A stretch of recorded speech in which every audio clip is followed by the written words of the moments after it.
Luminar shares are on the move following its latest earnings report. The auto technology player reiterated its full-year sales guidance as it looks ahead to keep partnerships with companies like Nissan and Mercedes. We're joined now by Luminar founder and CEO Austin Russell. Austin, always great to see you here. Let's talk production. Are you still on track with your production for your products?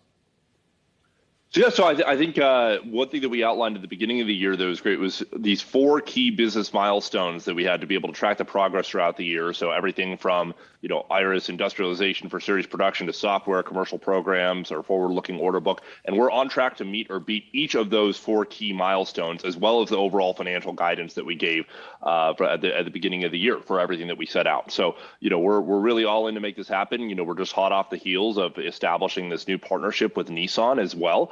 Which is very excited to be able to have that aligned vision and really the first time this kind of technology being able to make its way to a mass market automaker. So it's great to be able to see that happen. They have a vision to be able to ultimately see this kind of technology standardized on virtually every vehicle they produce by 2030. So I think the signs are there, and it's really coming together and continue to happen. See, you got a cool graphic up with some of the other partners that we have as well.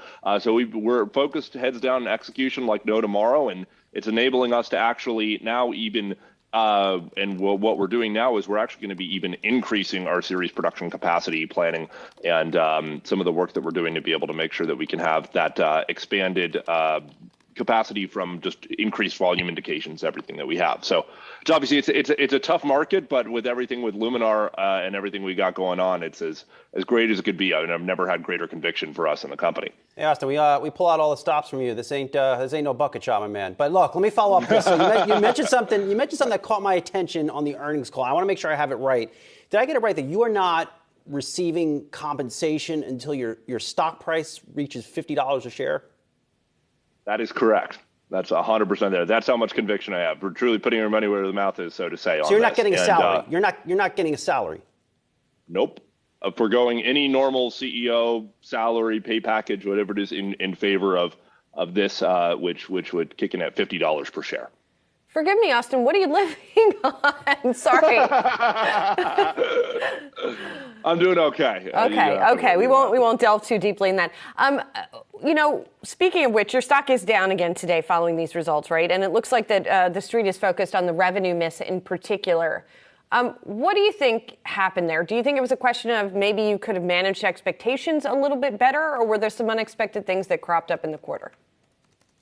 So I think we don't give quarterly guidance as part of all of this. So all the numbers that we have are actually ahead of all the internal expectations. We only give annual guidance because trying to pinpoint things down to cents level on a quarterly basis there too is probably not a great exercise for us at this stage. We probably will at some point there, but when it comes down to it, this is where obviously it's I think it was one of the worst days for tech companies in quite a long time with this. And, we've talked before, I think getting dragged down with the SPAC pack that was there. But in a world of companies that overpromise and underdeliver, we want to be the company and we are hopefully being able to take the right steps to prove the track record of being the company that will underpromise and overdeliver.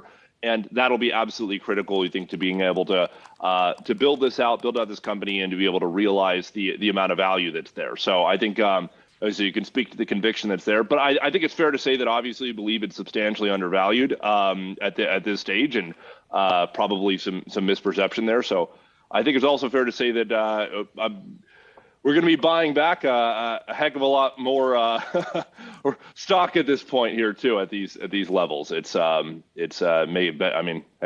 for us. How much stock do you think you'll be buying back?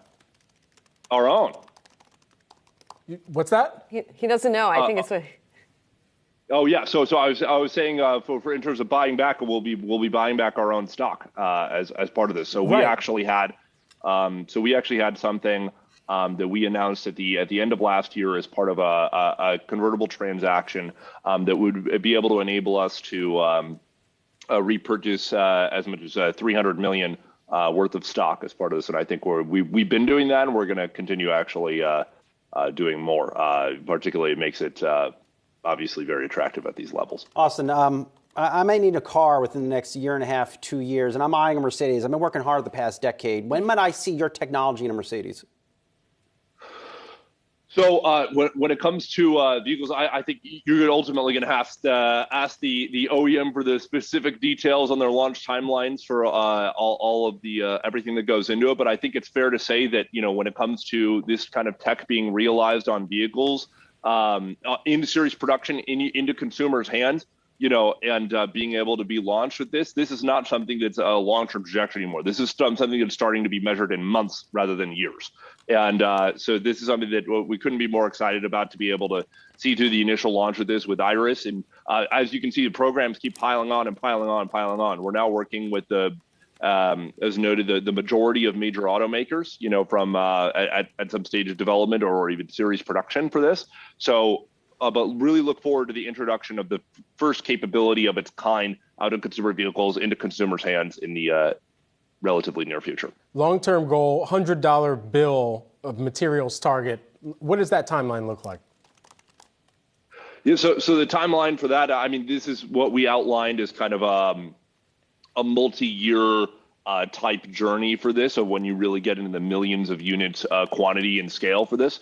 And that's something that we actually now, with that, we recently acquired this company, Freedom Photonics, which was the last pillar of all these core LiDAR components. So we own the laser, the receiver, the processing electronics, everything across the board from the chip level up as part of these core and proprietary designs that we have. And this vertical integration allows us to be able to, I mean, it's really three things. Obviously, one of them is the cost side of things. It can enable us to hit that $100 bill of materials. But there's also widens the competitive moat and enables us to secure capacity for greater scale and ability to have our control over the roadmap, and actually even accelerates the roadmap to that extent. So all those things are a benefit, but we ultimately don't need to hit the $100 bill of material to have a great business as part of it, but it certainly doesn't hurt to be able to drive those costs down sooner than later to be able to get even more margins. Well, you put it out there. You got to do it now, Austin, obviously. So we'll continue to track the business. We're making it happen. Making it happen. Thanks so much for the time here and breaking down some of the results for us, Austin. And yeah, we hope you get to that $50 per share price, because ultimately that looks pretty good for you and for the investors too. Austin Russell, Luminar founder, CEO, joining us here.